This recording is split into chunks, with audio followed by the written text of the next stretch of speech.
The heavy rubber grip of a worn-out MMA glove slammed onto the hot asphalt 1 inch from the toe of my sneaker, the dull thud echoing through the humid morning air of Larkspur Lane. I stopped.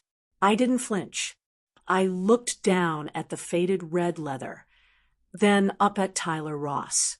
He was 23, sweating, smiling like he'd already put me in the hospital. His phone camera pointed straight at my face, recording for his online followers. He wanted a reaction. What he didn't realize was that I had spent 2 decades studying every joint, tendon, and physical weakness of men twice his size.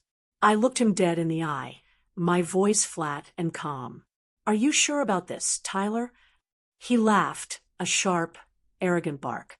"But if you want to understand how a 42-year-old physical therapist ended up barefoot on a suburban street in Austin, Texas, facing an amateur fighter, you have to look back at the quiet storm building long before those gloves hit the ground. I moved to Larkspur Lane in June with my 15-year-old son, Toby, looking for peace. For 12 years, I was married to Jason Miller, a financial consultant who masked brutal emotional control behind tailored suits. Inside our home, Jason practiced cold violence, ignoring my presence for days, eroding my self-worth with icy jabs. "You're just a glorified masseuse, Hannah," he would say, adjusting his gold watch. "You rub sore muscles for peanuts." I swallowed those words for years, staying so Toby wouldn't grow up in a broken home. When I finally signed the divorce papers, I walked away with little money marital debt Jason shifted onto me, and a boy who flinched whenever doors shut too loudly. I took a job as an orthopedic specialist at a local clinic, working 12-hour shifts rehabilitating torn ligaments for athletes, workers, and veterans. My hands were constantly sore, but the work was mine. Cedar Ridge was supposed to be our fresh start. I ran every morning at 5:30 a.m. through the cold pine air to piece my mind back together. Then came Arthur Ross and his son, Tyler. Arthur was a wealthy building contractor who backed his white Escalade into his driveway every afternoon, letting the engine idle loudly to force the block to notice him. His son, Tyler, a college dropout training for an amateur MMA career, blasted heavy bass from his garage and revved his motorcycle under my bedroom window. He took up 2 parking spots at the community mailboxes. Nobody said anything. In neighborhoods like this, politeness masks fear. Tyler noticed me in late June while I was jogging past his driveway. "Look at that," he sneered at a friend. "She looks like she'd snap in half." I kept my pace, my breathing steady. I had endured 12 years of Jason's contempt. A 23-year-old boy looking for attention wasn't going to break my stride. Soon, Tyler shifted his focus to Toby. When Toby played basketball at the cul-de-sac, Tyler rolled his truck onto the court, revving his engine to scatter the kids. Then it got personal. One afternoon, I found Toby sitting on our porch steps, pale and tight-jawed. Tyler called me Mommy's little patient in front of everyone, Toby muttered, staring at his sneakers. He said, "You only know how to rub men's backs." A sharp heat flared in my stomach, the same heat I felt when Jason belittled me. I sat beside Toby, keeping my voice level. "Don't fight people desperate to prove something. Toby, their hunger is bottomless. You don't stop them with a reaction. You feed them." Toby nodded, but I saw the disappointment in his eyes. At 15, wisdom feels like cowardice. 10 days later, I heard the crunch of metal on asphalt outside, followed by Tyler's loud laugh. I stepped onto the porch. Toby's bicycle lay on its side in the street, and the chain popped off. Tyler stood over him, phone raised, filming Toby's shaking hands. "Say it again for the camera, kid." Tyler sneered. I walked down the steps at a slow, deliberate pace. "Pick up the bike, Toby," I said softly. Tyler lowered his phone, smirking. "Or what, lady? You're going to give me a massage?" I didn't answer. I stood my ground, posture relaxed, weight balanced. I cataloged his shoulders, hips, and center of gravity like I did with patients at my clinic. He was top-heavy, leaning forward, relying entirely on size to intimidate. For a fraction of a second, his eyes met mine, and a flicker of uncertainty crossed his face. His instincts registered that I wasn't backing away. Before anything else happened, Arthur's white Escalade pulled into the driveway. He stepped out, watching with mild amusement. "You single moms always make things harder than they need to be," Arthur smirked, hands in his pockets.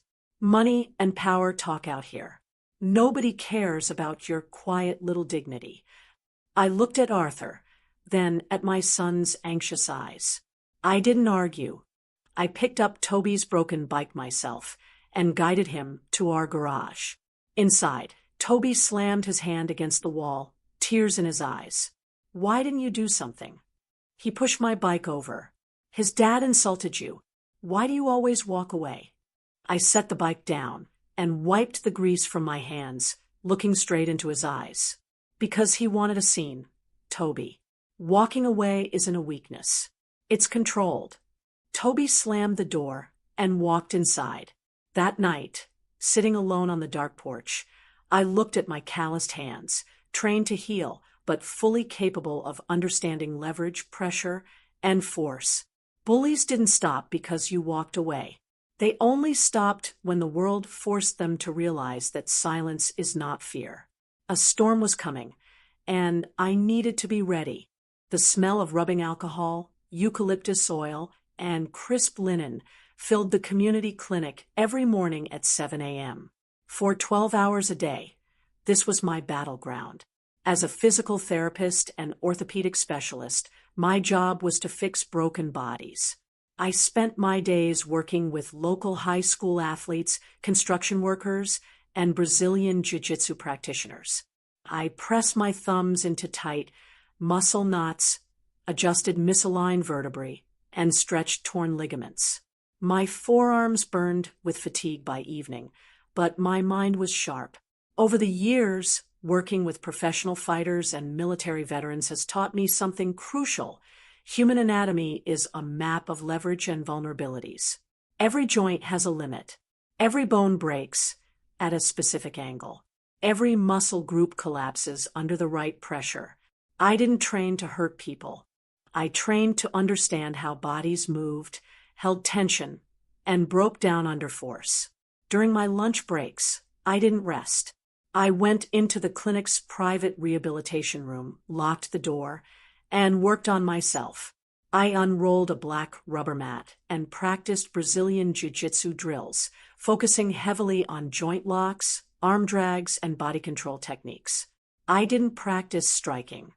I had no interest in throwing punches or making noise.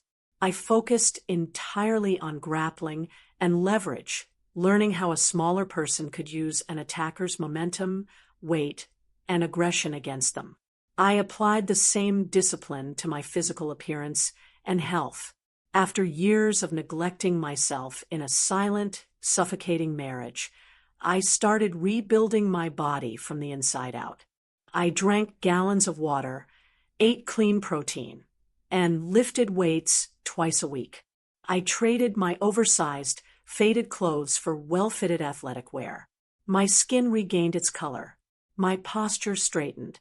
The tired, invisible woman Jason had left behind was disappearing. I was also taking control of my financial life.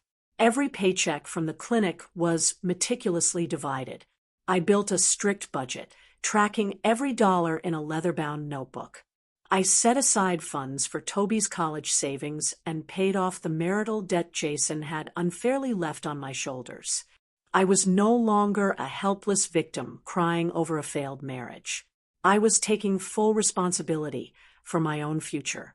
At home, I changed my approach with Toby. I stopped treating him like a fragile child who needed protection from the world's harshness.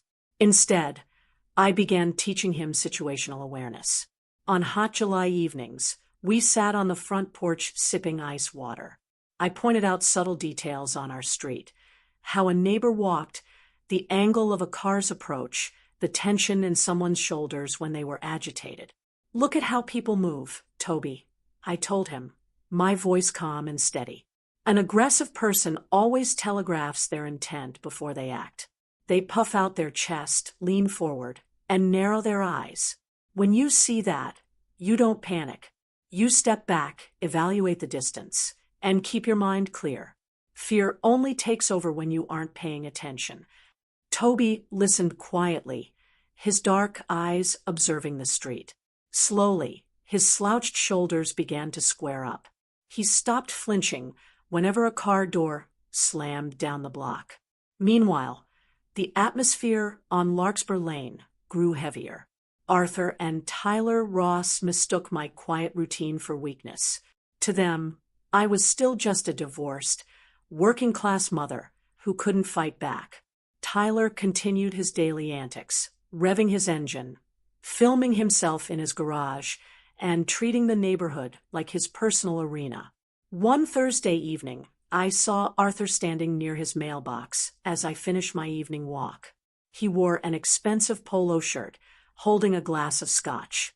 He watched me approach with that same arrogant, condescending smirk he had used on the street weeks ago. "Still running in circles, Hannah?" Arthur called out, his voice dripping with fake concern. "You work too hard for a woman your age. A nice guy could take care of those bills for you. You know." I stopped 5 feet away. The cool evening breeze carried the sharp scent of his scotch and cigar smoke. I looked at him, not with anger, not with fear, but with the cold, calculating eye of a clinician assessing a postural flaw. His weight was heavy on his heels. His posture was stiff. He was a man accustomed to buying his way out of trouble, hollowed out by his own arrogance. "I take care of my own bills, Arthur," I said quietly, my voice even and unbothered. "And I prefer running my own life." He chuckled, taking a slow sip from his glass. "Dignity doesn't pay the mortgage, sweetie." I didn't respond. I simply gave him a brief, polite nod and walked toward my front door. Inside the house, I walked into the bathroom and stood before the mirror. The overhead light cast crisp shadows across my face. I reached down, unwrapped the white athletic tape from my wrists, and dropped it into the trash bin. My hands were steady. My breathing was slow and rhythmic. I looked at my reflection, at the clear eyes, the set jaw, the calm composure. I was no longer the invisible wife who hid in the shadows of Jason's cold house. I was strong, financially independent, and physically prepared. I knew Arthur and Tyler thought they held all the power because they were loud, rich, and aggressive. They had no idea that true strength doesn't shout. I was ready, and the storm was about to hit.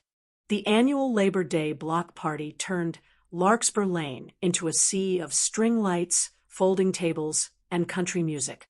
The air smelled of charred hickory wood, sweet barbecue sauce, and cold beer. By 5 p.m., nearly 40 neighbors gathered on the warm asphalt. Children ran through sprinklers, their laughter echoing off the brick garages. Toby stood near the Henderson driveway, tossing a football with 2 boys his age. His shoulders were low, his laughter genuine. I watched him from near the drink table, sipping iced lemonade in my faded jeans and gray Henley. Then Tyler Ross arrived. He walked down the center of the street in a sleeveless gym shirt and red shorts, holding an open beer. His posture was loose, heavy, and arrogant. Beside him, his father, Arthur, stood near a portable grill in a tailored polo, holding a glass of bourbon and smiling like a king surveying his territory. Around 5:30 p.m., as the sun dipped low and cast golden shadows across the pavement, Tyler's voice boomed above the chatter. "Anybody here think they can take me?" Tyler yelled, spreading his arms wide and grinning at the crowd. "Come on, just a light sparring match. Who's got the guts?" An uncomfortable quiet fell over the lawn. Nobody wanted a confrontation with a 23-year-old amateur cage fighter. That silence bothered Tyler. His eyes scanned the crowd until they locked onto me. "What about you, Hannah?" Tyler shouted, stepping forward. "You're always so quiet. Think your little massage hands can handle a real fighter." I didn't answer. I took a slow sip of lemonade. Tyler unzipped a small gym bag, pulled out red MMA gloves, and slammed them onto the asphalt right at my feet. The dull thud silenced the block. "Put your money where your mouth is," he sneered, tapping a record on his phone. Beside him, Arthur laughed softly. "Go on, Hannah. Show the neighborhood what you've got." Across the street, Toby froze, the football slipping from his fingers. I met my son's eyes. He looked pale, but there was a quiet, watchful focus in his expression. I handed my watch to Mrs. Henderson, walked over to Toby, handed him my phone, and whispered, "Stand behind the fence. Stay there." He nodded once. "I'm right here, Mom." I stepped out of my sandals onto the warm asphalt, barefoot and composed. Tyler rolled his shoulders and slid his hands into his gloves. He charged forward, reaching out to grab my collar and force me down for a humiliating video clip. His movement was heavy, reckless, and telegraphed. I didn't throw a single punch. I didn't need to. I pivoted on my back heel, slipping under his reaching hands. As his momentum carried him past, I stepped inside his guard, close to his hip. I caught his right arm in a sharp arm drag, pulling his weight forward while hooking my arm around his waist in a deep body lock. Tyler gasped as his balance vanished. He tried to muscle out using brute strength, but strength without structure burns out instantly. I felt his breathing turn ragged against my shoulder as his posture broke under pressure. I swept his lead foot clean with my inner heel.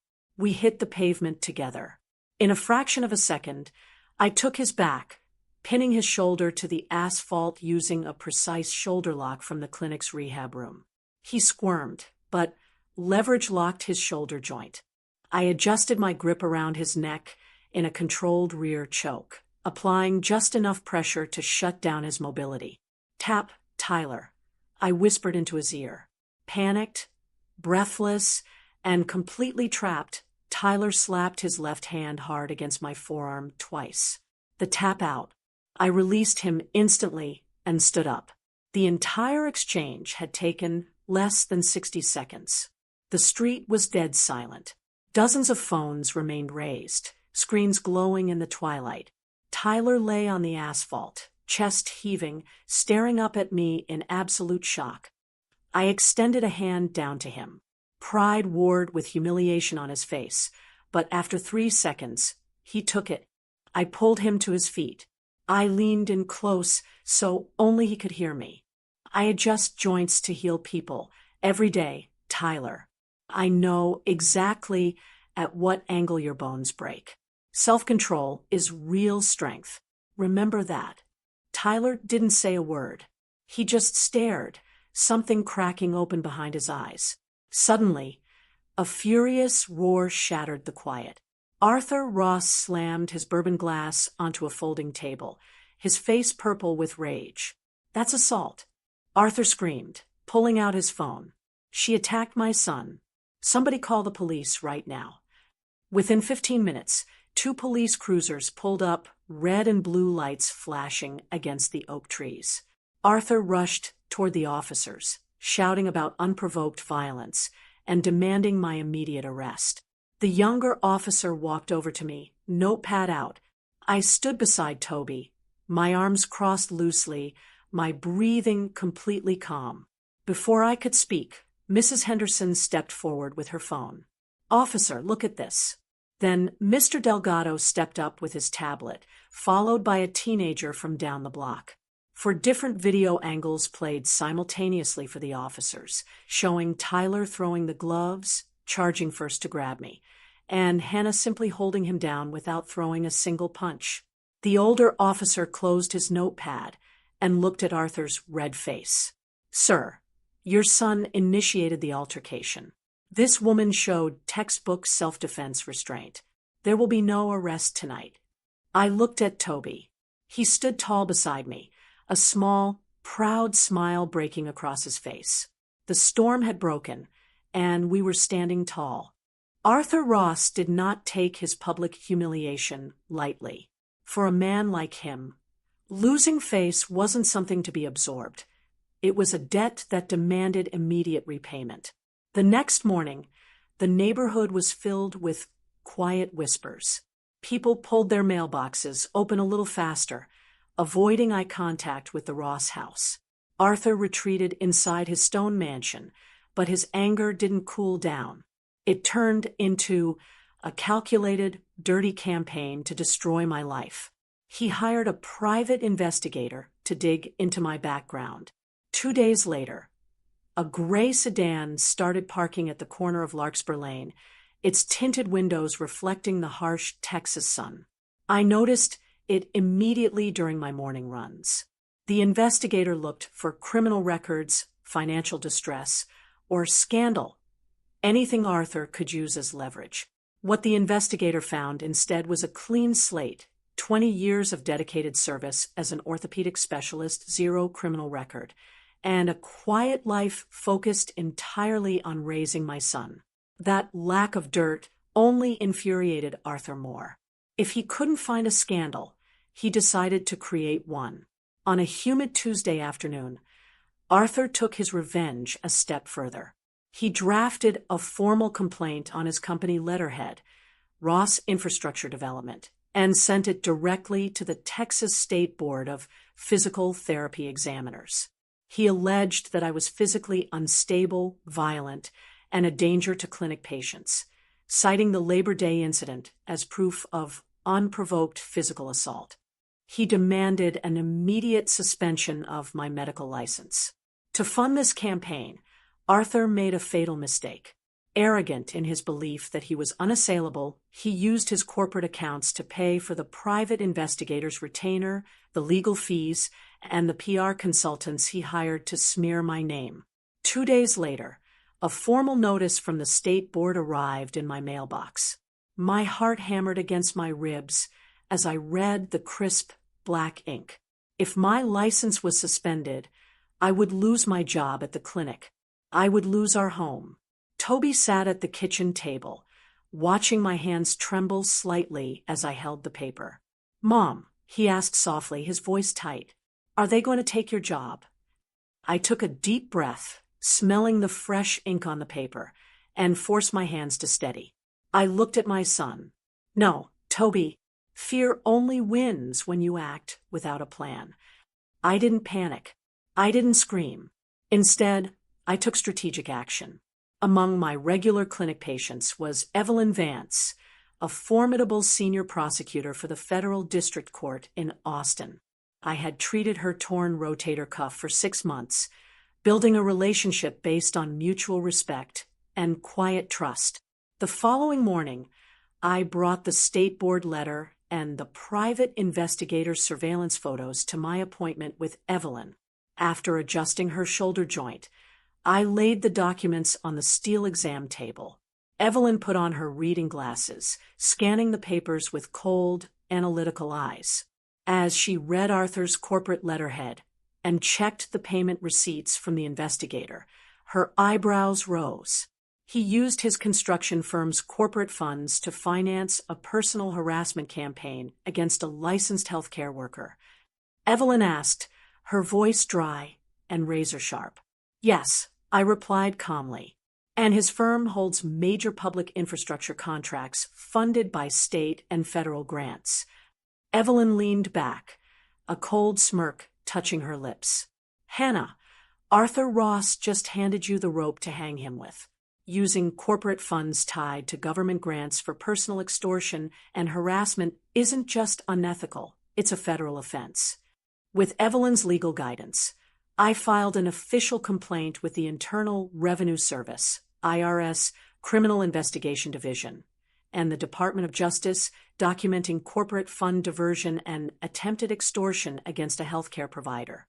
The federal bureaucracy moved swiftly. Once auditors began pulling the financial threads of Ross Infrastructure Development, Arthur's entire empire began to unravel.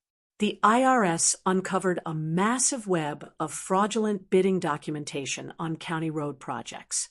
They discovered shell subsidiaries created to bypass minority contractor requirements and untaxed offshore accounts used to pay off local zoning officials. At the same time, Tyler's world collapsed on a parallel track. The video of the Labor Day fight had reached over 2 million views across TikTok and Instagram. But it wasn't just his tap-out that ruined him. It was what followed. Internet sleuths began digging into Tyler's social media history.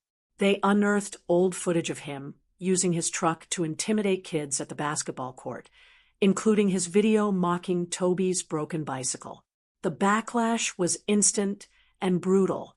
Sponsors pulled out overnight. A regional supplement brand and a local athletic apparel line issued formal statements severing all ties with Tyler Ross, the owner of his MMA gym. Terrified of negative publicity and federal eyes on the Ross family, quietly canceled Tyler's membership for violating their code of conduct. The loud engine revving in his garage stopped. The music ceased. The garage door stayed shut. Within 3 weeks, federal agents executed a search warrant at Arthur Ross's corporate offices downtown.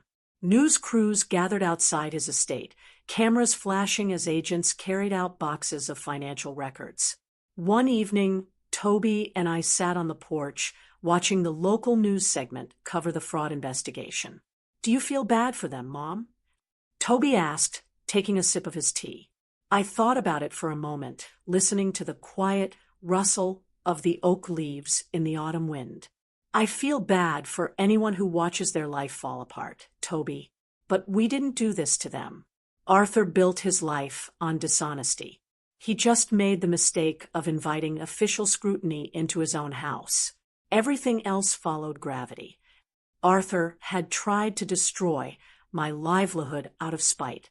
Instead, his own arrogance brought down everything he owned.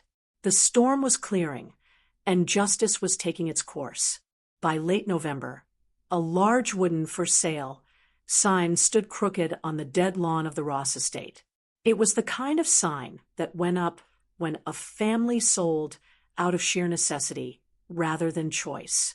The bank foreclosed on the property in early December. Arthur's legal fees had eaten through his liquid reserves as the federal fraud investigation gathered speed. With his development contracts frozen across the state, his income had completely stopped. The pearl-white Escalade was gone, replaced by a rented sedan. They moved out on a gray, drizzly Tuesday morning. A massive yellow moving truck backed into the driveway, where Tyler used to rev his motorcycle at 5:30 a.m. The air smelled of damp asphalt and diesel exhaust. As the movers loaded the last cardboard boxes, a sharp knock echoed on my front door. I opened it to find Tyler Ross standing alone on my porch.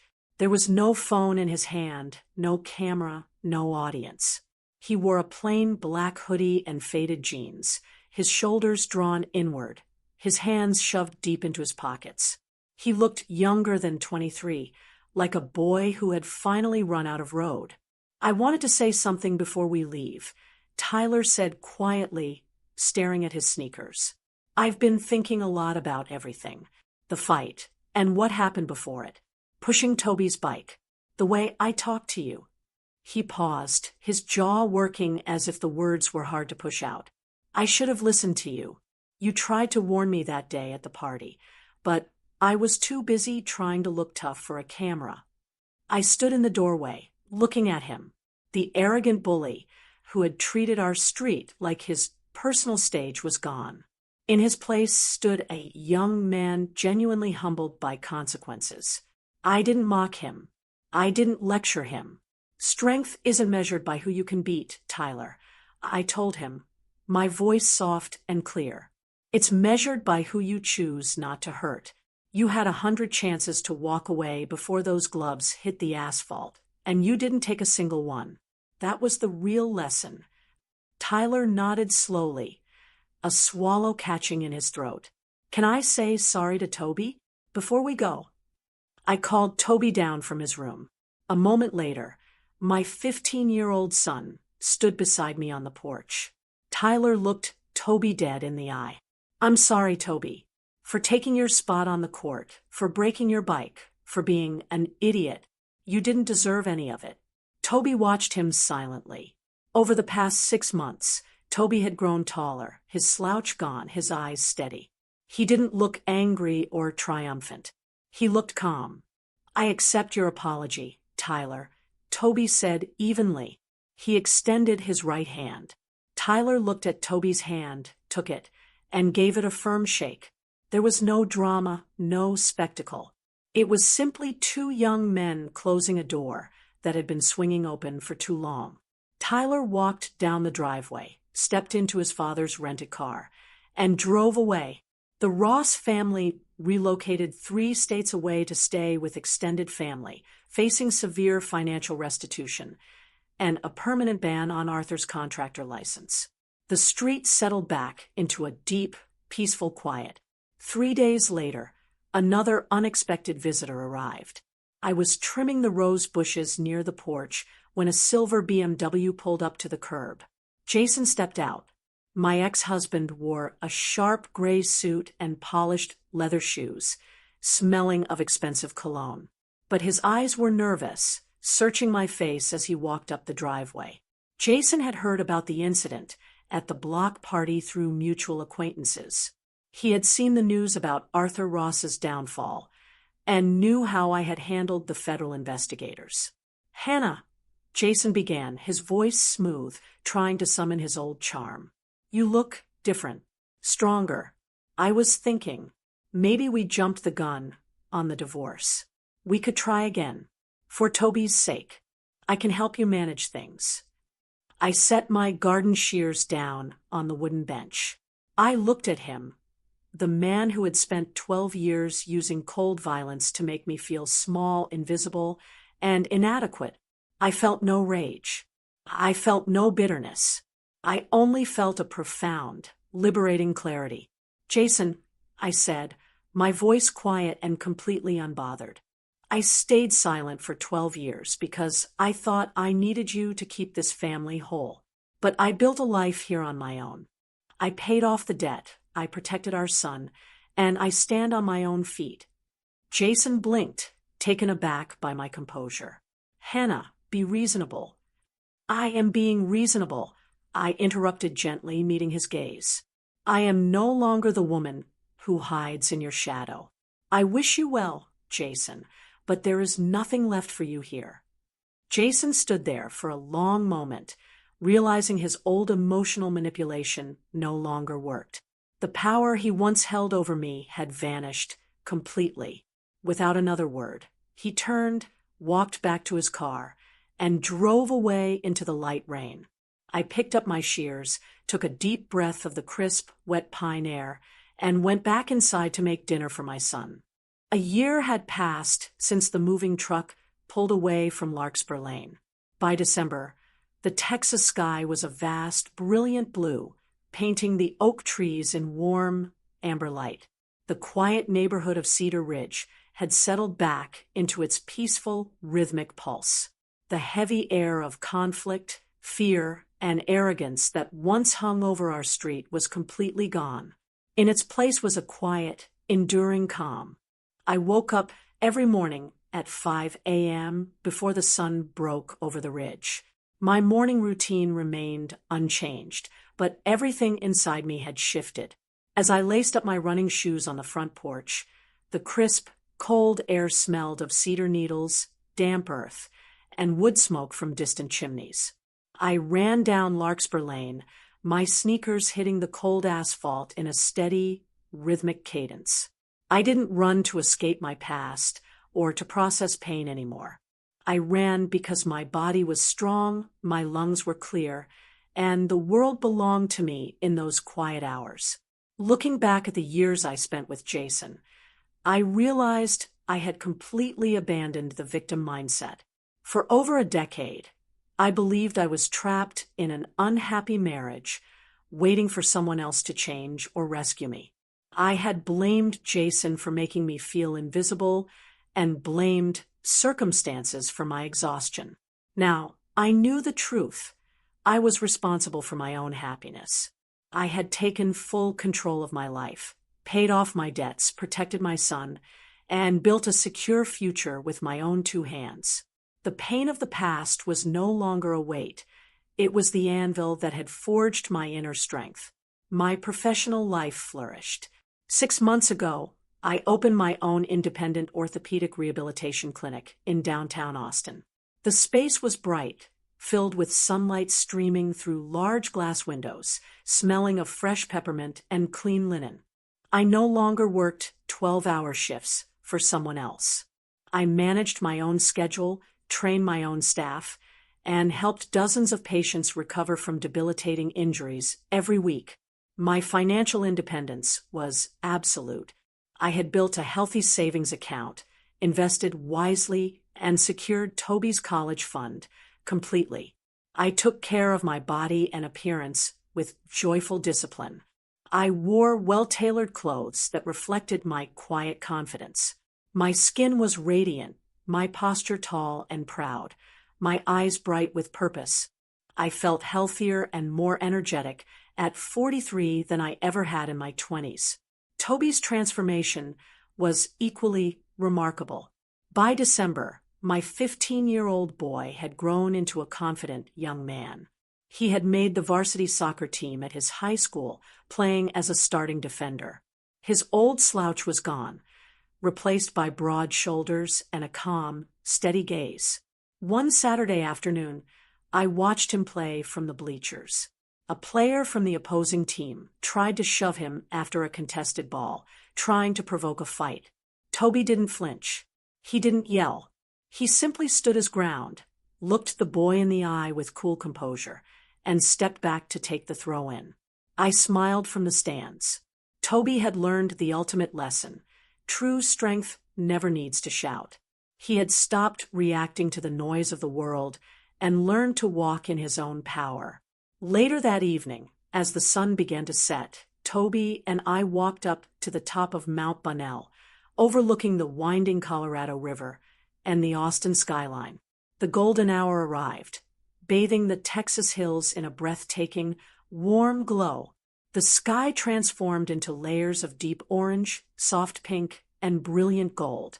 The breeze was cool, carrying the scent of pine needles and fresh river water.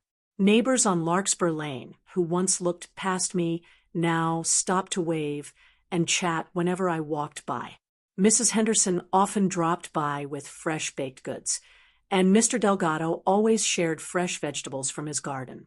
We were no longer just strangers living on the same street. We were a community that respected one another. Standing on the cliffside, wrapped in a warm wool sweater, I looked at my son standing beside me.